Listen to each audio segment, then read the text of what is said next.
দুনিয়ার ব্যাপারে বুঝেন, আরো দেখেন, আরো ভাবেন, একজন একজন করে ভাবেন। দুনিয়া আরো যদি সাজান, খোদার কসম ক্ষণিকের ক্ষণিকের ক্ষণিকের অল্প সময়ের দুনিয়া চমৎকার সাজাইয়াও তৃপ্ত হইতে পারবেন না, তৃপ্ত হইতে পারবেন।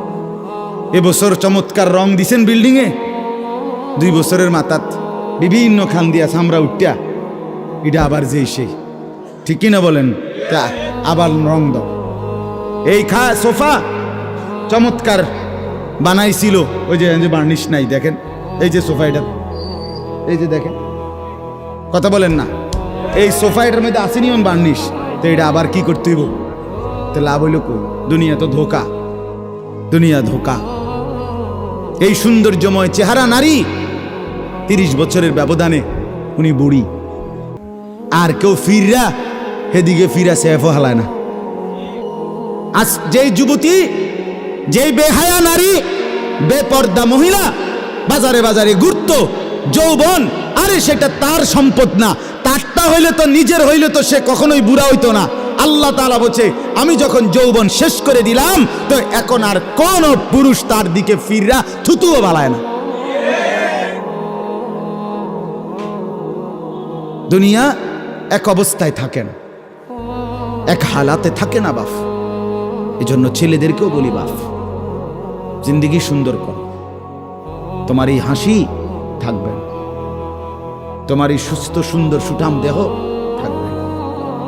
আন্তরিকতা নিয়ে শুনলে, নিজের ভিতরে নেক মানসিকতা যদি থাকে, গ্রহণ করার মানসিকতা, তাহলে অল্প কথা তো ফায়দা হয়।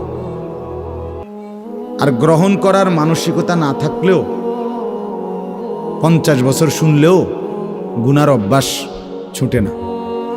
দেখেন না, 70 বছরের বুড়া মানুষ চা দোকানে টেলিভিশন দেখে, তাহলে এত বড় বুড়ো মানুষ, মুরব্বী, উনি এখনো যদি বিড়ি খায়, সিগারেট খায়, এখনো যদি চা দোকানে টেলিভিশন দেখে, তো ওনার এই মন্দ অভ্যাস, বদ অভ্যাস কত বছর পরে ছুটবে? উনি আরো কয়শো বছর বাঁচলে গিয়া বুঝবে এটা গুনাহ। আর ওনার আর মেয়াদ আছে কি? এই জন্য বললাম, আপনি খবর নিলে দেখবেন 30 বছর মসজিদে আসা যাওয়া করে ঠিকই, কিন্তু যথাযথ আন্তরিকতা, দিলের মধ্যে আখেরাতের কোনো মানসিকতাই নাই,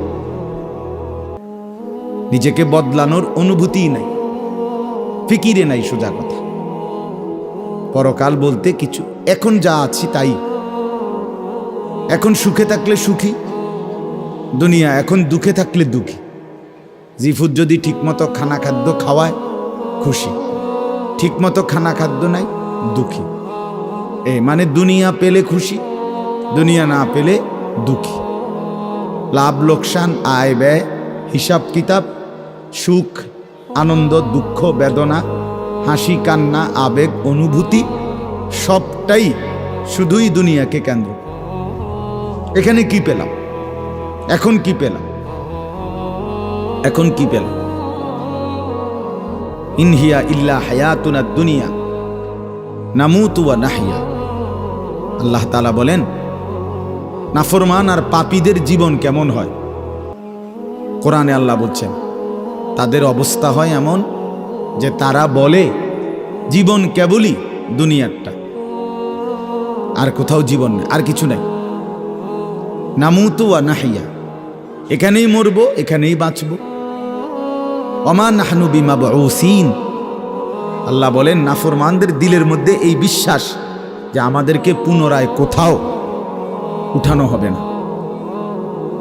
আল্লাহ যে বলছেন হাসরের ময়দানে তোমাদেরকে উঠানো হবে, সুম্মা ইন্নাকুম ইয়াউমাল কিয়ামাতি তুবআসুন। আল্লাহ তাআলা বলেন, তোমাদের প্রত্যেককে কিয়ামতের দিন হাসরের মাঠে তোলা হবে। আল্লাহ বলেন, বেঈমানের দিলে এটা থাকে না। তার কথা হলো, প্রাপ্তি অপ্রাপ্তি, লাভ লোকসান, ভালো মন্দ, হাসি আনন্দ, দুনিয়া। ছেলে বিদেশ থেকে টাকা পাঠাইতেছে, খুশি। ছেলে বিদেশ থেকে টাকা টুকা ঠিক মতো দেয়